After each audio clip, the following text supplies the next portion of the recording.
Hi again, everyone. Citizen Eater on an epic road trip to Buffalo, New York, the home of the original chicken wing, the epicenter of the chicken wing. Bawk, bawk. This is so great. Flew right in to have where chicken, grease, and hot sauce merge. Hi again, everyone. Citizen Eater from inside the Anchor Bar in Buffalo, New York, home of, get this, the world famous buffalo wing. Look at this. Take a look at this. This is a buffalo wing in Buffalo, New York, at the place that invented the buffalo wing. Go figure. Not many places in America do you get to go to a place where they invented something.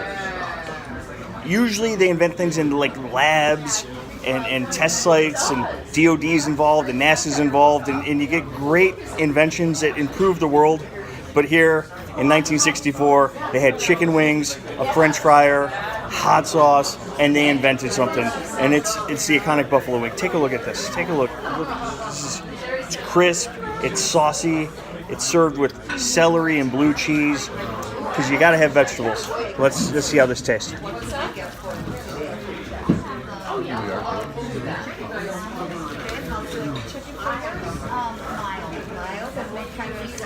So in 1989, my first paid job was at a restaurant, very popular restaurant in Greater Cleveland, known for their chicken wings.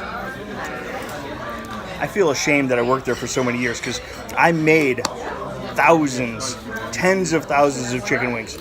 And I've eaten thousands of chicken wings.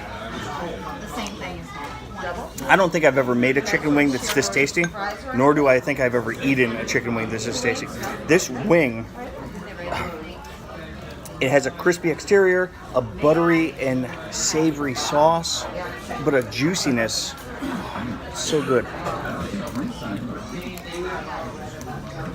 And that juiciness, it isn't grease. It's the flavor of the chicken somehow. It's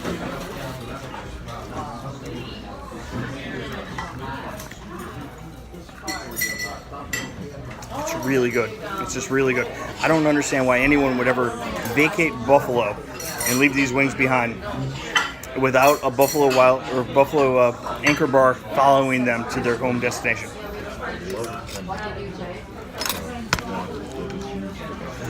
Now here we have another famous thing.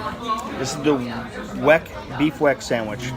It's a roast beef sandwich on a seasoned salt and rye Kaiser roll, served with a side of horseradish, fresh horseradish, and a nice pickle spear. Now, a couple decades ago, there was a restaurant that opened up in Greater Cleveland called BW3's, and their recipes and menu is very simple: chicken wings, beef on weck sandwiches, French fried potatoes.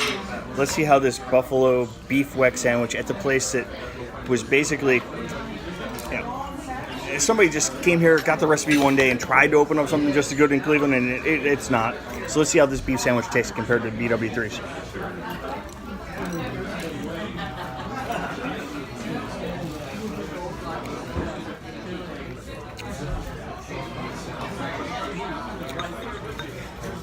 Thin sliced roast beef. Tastes like it's roasted in-house, but it has the tenderness of a fast food roast beef sandwich, and I don't mean that in a negative way.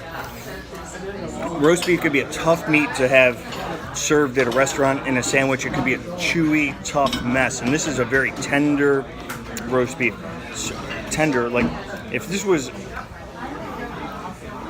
it's look at this. This isn't like some processed roast beef from a manufactured factory or anything. This is an authentic roast beef and tender.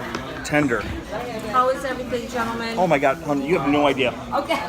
This is like I'm visiting Graceland and Elvis is still alive. That's how good this is. Well, And that's great to hear. Now there's a quote. Chuck, that's fantastic. I don't want to live in it. I don't want to live without this food, but I know I have to get home to Cleveland and to Twinsburg. But this is perfect. This is up there on what would the last thing you want to eat be? What is the last trip you want to take? This is up there. This is really good. Yes, thank you. I gotta get more of these wings.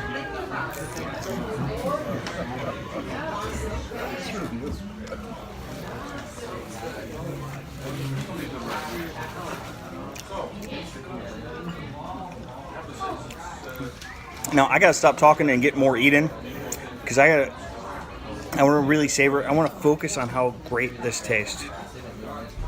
Do yourself a favor. Get yourself to Buffalo, New York, right next door to a hospital in case something goes wrong. If nothing's going to go wrong eating these chicken wings, there's no way. God will not let anything go wrong if you eat these chicken wings. They're perfect. They're perfect. The beef sandwich is perfect. They had lasagna on the menu. They had vegetarian stuff on the menu. They have lots of stuff on the menu. If I was closer, within better striking distance, I would rotate through this entire menu. Because if these two things taste as good, the rest of it tastes as good. Now, in modern wing lore, it's all about how many sauces you have, how much heat you can have in the sauce.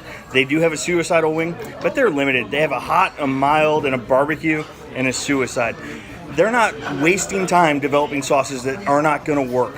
You don't need 50 wing sauces to have a good wing restaurant. You need one really good wing sauce. And this is the same sauce they've been using since 1964. That's the British invasion year, 1964. That is the year that the world changed with music, and more importantly, it changed with chicken wings at the Anchor Bar in Buffalo, New York.